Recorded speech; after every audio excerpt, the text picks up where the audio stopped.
Lecture के अंदर हमने पिछले लेक्चर में हमने देखा था ज्वाइनिंग क्या होती है। उसके बाद हमने उसके दो बेसिक एलिमेंट्स पहले देखे थे। हमने देखा था कि सिंपल ज्वाइन क्या है हमारे पास, और उसको फर्दर दो कैटेगरीज के अंदर जो हमने डिवाइड किया था, दैट इज इक्वी ज्वाइन, वो क्या था। और उसके बाद हमने देखा था कि नॉन इक्वी ज्वाइन क्या होता है। उसके बाद हमने देखा था कि टेबल एलियासिस क्या होती हैं, यानी कि जिनको हमने कहा था कि शॉर्ट एब्रिविएशंस होती हैं जो हम किसी भी टेबल के नेम के साथ हम यूज कर रहे होते हैं। उससे आगे हम कंटिन्यू करते हैं। तो ज्वाइनिंग की ही एक टाइप है जिसको हम कहते हैं सेल्फ ज्वाइन। सेल्फ ज्वाइन क्या होता है? सेल्फ ज्वाइन के अंदर हम क्या करते हैं, a type of join in which a table is joined with itself, यानी कि आपके पास एक ही टेबल है और आप उसी एक टेबल के दो रेफरेंसेस क्रिएट करते हैं ताकि आप क्या कर सके, एक ही टेबल के अंदर से डिफरेंट टाइप का डेटा आपस में कंपेयर करके रिट्रीव करवा सके। क्यूरी के अंदर आप देखें, a query, write a query that displays employee number, employee name of employees along with their MGR. अब यहाँ पे उन्होंने क्या किया हुआ है, सेलेक्ट के अंदर e dot employ number, e dot E name, e dot MGR। अब आप यहाँ पे देखो कि ये e के साथ उन्होंने रेफरेंस क्रिएट किया है, जबकि आप पहले फ्रॉम के अंदर अगर आप जाके देखते हैं तो वहां पे आप देखो एक ही टेबल है जिसको एम्प्लॉय के नाम से हमने यूज किया हुआ है और उसके हमने दो रेफरेंसेस क्रिएट किए हुए। एक रेफरेंस हमने क्रिएट किया है ई के नाम से और दूसरा रेफरेंस हमने क्रिएट किया है एम के नाम से, यानी कि टेबल का नेम एक ही है और उसके हमने क्या किया, दो रेफरेंसेस क्रिएट कर दिए।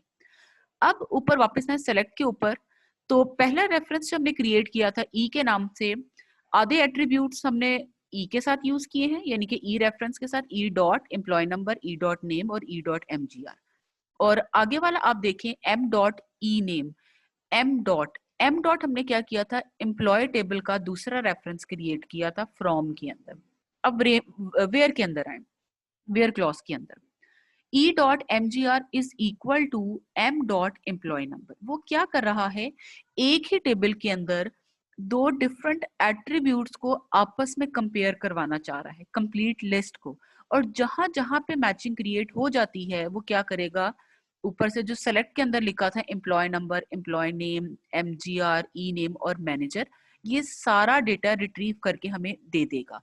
उसके लिए उसने क्या किया, MGR के साथ ई का रेफरेंस लिया और इक्वल टू के बाद एम्प्लॉय नंबर के साथ उसने एम का रेफरेंस क्रिएट किया।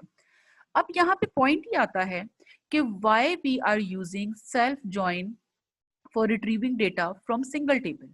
उसकी रीजन ये है कि हम एक ही टेबल में से अगर हम दो एट्रीब्यूट्स को लेते हैं और उसको आपस में कंपेयर करवाते हैं तो अगेन वही बात कि एम्बिग्विटी या कंफ्यूजन आ जाएगी कि आप डेटा को कंपेयर जो करवा रहे हैं वो किस बेस पे करवा रहे हैं। ठीक है, यहाँ पे जैसे हमने कहा कि दो रेफरेंस हमने सेपरेट क्रिएट कर दिए। दो रेफरेंस क्रिएट करने का मतलब ये है कि क्यूरी को यही लगेगा बाहर से कि दो डिफरेंट टेबल्स के साथ वो काम करने लगी है, लेकिन एक्चुअल में क्या था, टेबल एक ही था लेकिन उसके साथ हमने क्या किया था, दो सेपरेट रेफरेंस दिए हैं ताकि किसी भी किस्म का डेटा लॉस ना हो सके या आपकी जो डेटा की रेप्लिकेशन है वो ना हो सके। उसके बाद नेक्स्ट जो हमारे पास ज्वाइन आ जाता है वो आ जाता है आउटर ज्वाइन। आउटर ज्वाइन क्या करता है, ये दो काम करता है।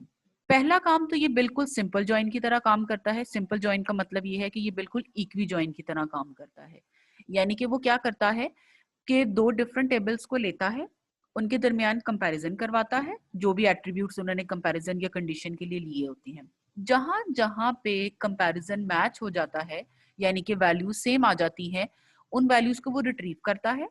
ठीक है, और उसके बाद क्या करता है, उनको शो करवा देता है। ये आउटर जॉइन का एक टास्क था that was similar with simple join. अब इसको डिफरेंशिएट हम कैसे कर सकते हैं सिंपल जॉइन से, वो इसके दूसरे टास्क के ऊपर डिपेंड करता है। दूसरा टास्क इसका क्या है कि वो ये करता है कि हमने कहा कि हम दो टेबल्स को यूज कर रहे हैं, तो पहले टेबल के अंदर जो वैल्यूज मैच कर गई थी दूसरे टेबल के साथ वो तो हमने लिख दी ऑलरेडी।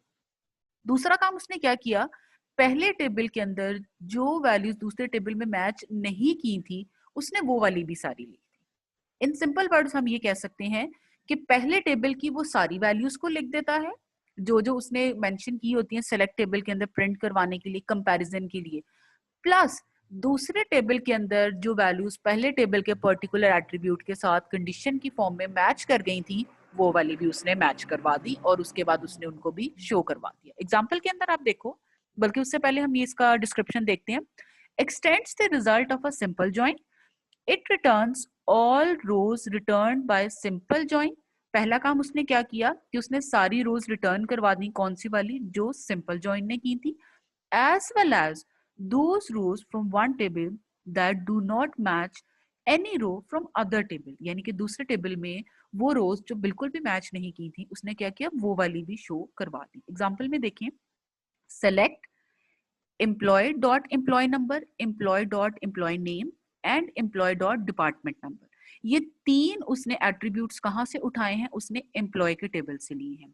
और बाकी दो जो डी नेम है और लोकेशन है, ये इसने डिपार्टमेंट के टेबल से यूज किए। और कैसे किए हैं, बाय यूजिंग रेफरेंस DEPT, यानी कि डिपार्टमेंट डॉट डी नेम और department dot LOC from. Again दो टेबल्स हमने यूज किए थे, एम्प्लॉय और डिपार्टमेंट का, दोनों का रेफरेंस हमने यहाँ पर यूज कर लिया फ्रॉम क्लॉज के अंदर। और वेयर क्लॉज के अंदर आप देखो, आपको एक चीज थोड़ी सी डिफरेंट नजर आ रही होगी, एक चीज तो सेम है जो हमने सिंपल जॉइन में यूज की थी। हमने कहा था employ dot department number is equal to department dot department number, ये सेम था। ये उसके लिए था जो आउटर जॉइन का पहला वाला टास्क था कि जहां जहां दोनों टेबल्स के डिपार्टमेंट नंबर्स मैच कर जाएंगे वो डेटा शो होगा। प्लस आप यहाँ पे देखो, आपको इक्वल टू के साइन से पहले ब्रैकेट में प्लस का साइन यूज आ रहा है। ये प्लस का साइन किस लिए यूज हो रहा है कि पहले डिपार्टमेंट की जो वैल्यूज मिसमैच कर रही है उनको भी प्रिंट करवाने के लिए या उनको भी शो करवाने के लिए। तो सबसे पहले वो क्या करेगा, इक्वल टू का एग्जीक्यूट करवाएगा, उसके बाद प्लस वाले को भी करवाएगा, यानी कि जो वैल्यूज पहले टेबल में मैच नहीं कर रही थी उनको भी वो शो करवा देगा। Thank you very much.